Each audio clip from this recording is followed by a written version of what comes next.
уже 2 года, как мы ждали квартиру. Теперь мы переехали, собственность жилье теперь. И, как видите, можете проходить, посмотреть.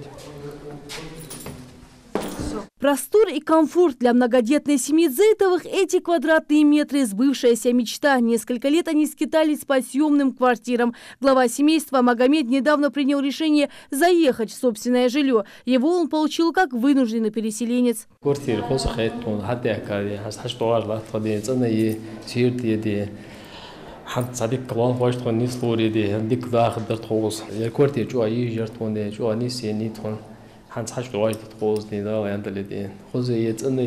Большая, трехкомнатная, красивая.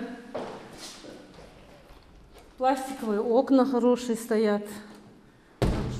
Заселиться планируют уже скоро в свое жилье Исацита Тачиева. Трехкомнатная квартира, просторная, качеством проделанной работы. Женщина осталась довольна. Трехкомнатная квартира, просторная. Долго ждала этого момента.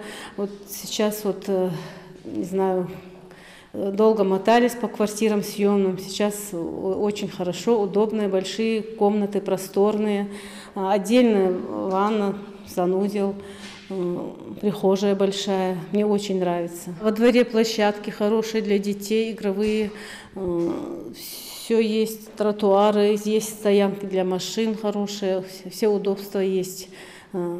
Короче, очень хороший, удобный двор. Официально городок сдан в эксплуатацию в 2016 году. Многоквартирные дома построены специально для вынужденных переселенцев из Чеченской республики, пожелавших остаться в Ингушетии. В 2018 году здесь открыли детский сад и новую школу. Юбилейный – это настоящий многоквартирный городок. Здесь созданы все условия для того, чтобы жители чувствовали себя комфортно. Для самых маленьких оборудованы спортивные площадки, для взрослых определенная зона отдыха. Помимо прочего, функционирует ритуальные комнаты. Если одни жильцы получают ключи и заезжают в свои квартиры, другие особо не торопятся. За годы многие уже обжились, устроили детей в школы и детские сады. Есть и те, которые сомневаются в качестве проделанных работ. На этот вопрос специалисты отвечают: все недочеты устранены, создана необходимая инфраструктура. 127 квартир.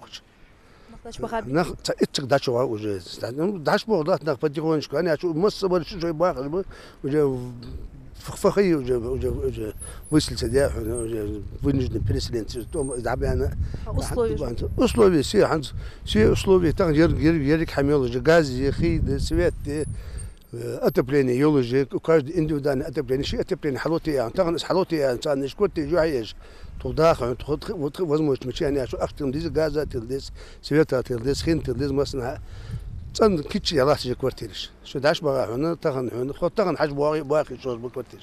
Для удобства жителей здесь функционирует оперативный штаб, специалисты которого всегда готовы прийти на помощь советом или делом. Так или иначе, жить в своей собственной квартире намного приятнее, чем в съемном жилье. Рина Сычоева, Тамерлан Ужахов, Новости 24.